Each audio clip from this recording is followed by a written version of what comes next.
আজ আমি আপনাদেরকে দেখাবো এই মজাদার থাই স্যুপটি তৈরি করে। এটা হচ্ছে বাংলাদেশি স্টাইলে থাই স্যুপ। তো চলুন এটা কিভাবে তৈরি করতে হয় দেখি। আমি এখানে চিকেন সিদ্ধ করে রেখেছি, দেখুন একটু সামান্য আদা রসুন আর হচ্ছে লবণ দিয়ে এটা সিদ্ধ করা। আর এখানে আছে চিংড়ি মাছ, তারপরে এখানে আছে 2টা ডিম, এখানে 1 কাপ নারকেলের দুধ, 1.5 টেবিল চামচ কর্নফ্লাওয়ার, তারপরে আছে এখানে 1.5 টেবিল চামচ ভিনেগার, এখানে আছে 1.5 চা চামচ সয়া সস, 1.5 চা চামচ ফিশ সস, তারপর এইখানে আছে 1 টেবিল চামচ চিলি সস, সামান্য মরিচের গুঁড়া,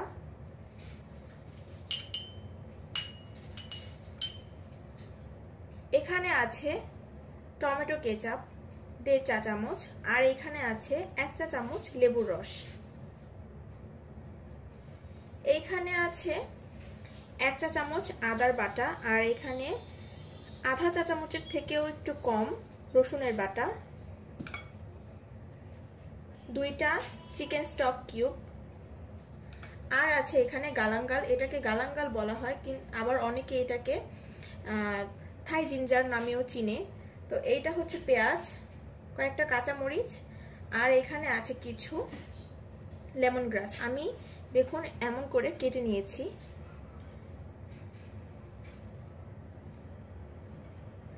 আর 2টা লেবু পাতা আছে এখানে, 1 টেবিল চামচ লেবুর রস এবং আধা চা চামচের থেকে কম সাদা এবং কালো গোলমরিচের গুঁড়া, এবং আরও লাগছে এখানে 1 চা চামচ চিনি। এই গোলমরিচের গুঁড়া এবং চিনি আর লেবুর রস এটা আমি শেষে ইউজ করব। এখানে আমি একটি পাত্র নিয়ে নিয়েছি, তো এখানে আমি 2টা ডিম অ্যাড করব,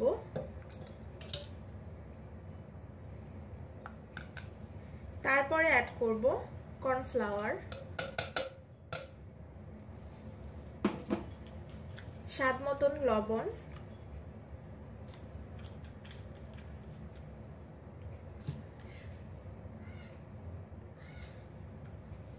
চিকেন স্টক,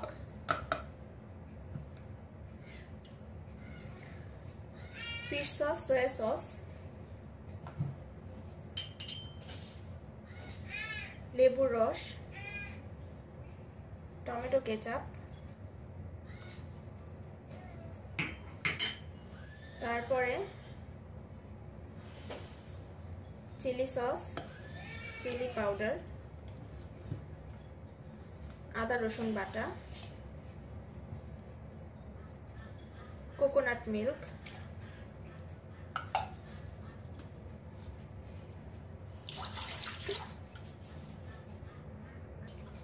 এখন এটাকে আমি হ্যান্ড ব্লেন্ডারের সাহায্যে ব্লেন্ড করে নিব।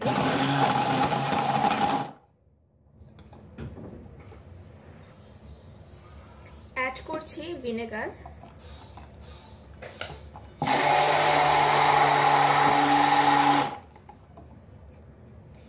দেখুন পেস্ট করা হয়ে গেছে। এখন আমি একটি পাত্রে সসপ্যানে তেল দিয়ে দিচ্ছি, সামান্য একটু তেল। এতে আমি অ্যাড করব চিংড়ি মাছ,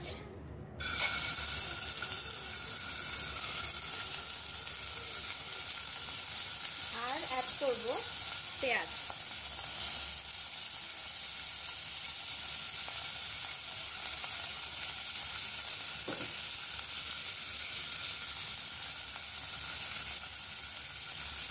অ্যাড করব স্বাদ মতন লবণ,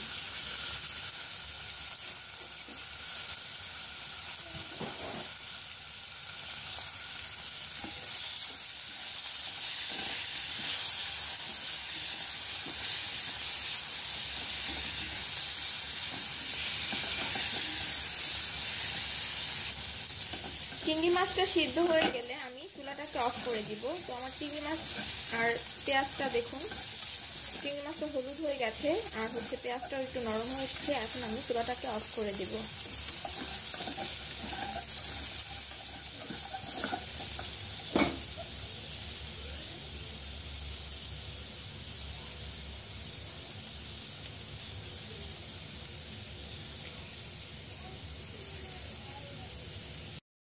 এখন আমি এই পর্যায়ে অ্যাড করব কাঁচামরিচ, 2 কাপ ঠান্ডা পানি,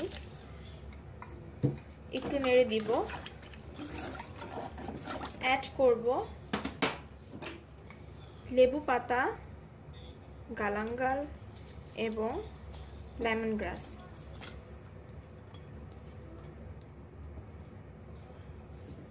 অ্যাড করব মিশ্রণটি যেটা ব্লেন্ড করে রেখেছিলাম।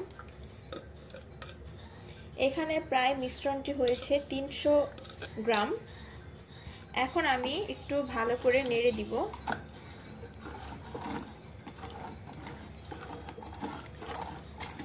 এখন আমি চুলায় জাল দেইনি, চুলার আঁচটি বন্ধ আছে। আমি এখানে আরও একটু পানি অ্যাড করছি, প্রায় আধা কাপের মতো।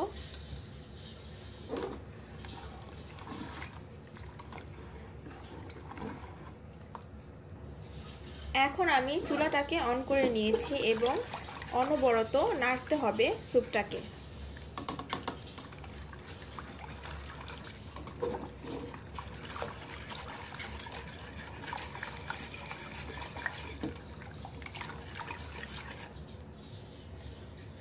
এই পর্যায়ে আমি অ্যাড করছি সিদ্ধ করে রাখা চিকেন।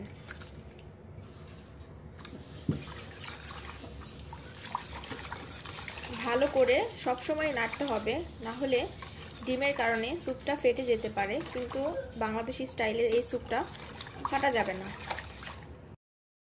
এখন আমি এই পর্যায়ে অ্যাড করব চিনি, ব্ল্যাক পেপার এবং লেবুর রস।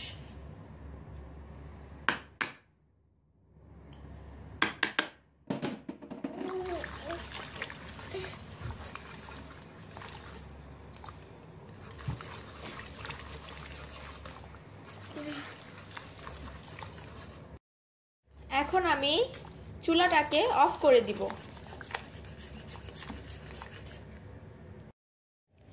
দেখুন তৈরি হয়ে গেছে মজাদার থাই স্যুপ বাংলাদেশি স্টাইলে। বাসায় অবশ্যই চেষ্টা করবেন, কেমন লাগলো জানাবেন। আর আমার আরও নতুন রেসিপি দেখতে চাইলে অবশ্যই সাবস্ক্রাইব করুন আমার চ্যানেলে। আল্লাহ হাফেজ।